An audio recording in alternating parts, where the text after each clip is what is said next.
Be the Match is the world's leading nonprofit organization focused on saving lives through bone marrow and blood transplantation. And Chris Gennaro, he joined the registry in 2009 and 3 years later learned that he was a potential match for a 40-year-old woman. Chris, welcome. Thanks for having me. Thanks for being here on CT Style. So tell us, what got you into wanting to be a donor in the first place? So I was on the University of Maine football team when I was in college back in 2009, and up there we ran the Be the Match registry, try to get students on campus to sign up. And so I was a part of that, and being a part of that, signed up at the time, really not thinking anything of it. That it would pay off in the future? That it would pay off in the future. I knew there was a possibility, but I was just signing up because I was part of the team. What was the process like when you actually donated? Because it's got to be a lot different from just donating blood, right?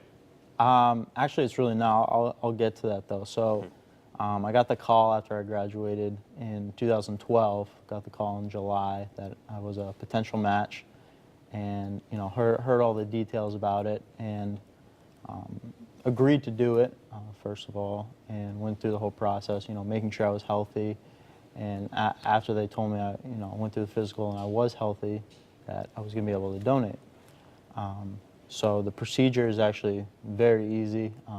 Gets a bad rap a lot of the times. People think about the it's very painful and drilling in the hip, drilling into bone, but actually now 9 out of 10 people that donate get it through blood donation. So, oh, really? So what they did for me is they stick a needle in one of your arms, stick a needle in another one of your arms, and they'll take your blood out, put it into the machine, spin it around, take out the marrow they need. I'm sure there's a lot. And they put it back in. Yeah, I'm sure there's a lot more science behind it. But yeah, it was really that easy. I was there for 3-4 hours, and there you are right there. There I am. That's right the there. process. Yeah. So the technology has really come a long way then since back in the day, because that's what I'm accustomed to hearing. Having to get your hip drilled or something like that. So it's nice that it's so much easier now. It took me, I think 3 to 4 hours to do it, and I was back at work.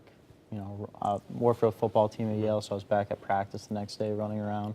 And so you've been able to pay it forward to a woman who's 40 years old. Have you met her? I actually haven't met her. They keep the whole donor to recipient pretty confidential. It's up to the recipient whether they want to meet you or not. And I'm completely fine that she hasn't wanted to meet me yet. It wasn't about that. It was about just doing the right thing. Just helping somebody. Just helping somebody. Yeah. And you're helping more people. You were down in Washington D.C. last week, right? Yeah. So last Tuesday I was down in Washington, meeting with senators, representatives, and their aides to advocate for the National Marrow Donor Program and Be the Match. It's a government-funded program, but we were down there. I was down there with other donors, other recipients, trying to advocate to these senators, to the representatives, to their aides, to try to get more funding from the government. Because Be the Match is one of the only programs out there that the more money we have, the more potential lives we're going to save. Because the more recipients we can get, the more potential donors we can get on the list to match with recipients. How do you become a donor? Is that an easy process? It's extremely easy process. So we actually, on April 16th, we have a donor drive right on Yale's campus. Oh, that's convenient. Right and you work at Yale, I work obviously, at Yale. Based on your shirt, Yale football. So right on Yale's campus, in the Commons, and it's easy. You fill out a couple sheets of paper and get your cheeks swabbed, and you're on the list. It's that easy. And do you have to go once a year for this? Do you actually donate, or only donate when somebody is in need? Only donate when you're a potential match with someone. So once you're on the list, the only thing you really need to do is update your contact info. Other than that, you're on the list until you're 61 years old. And are there any age restrictions to being a donor?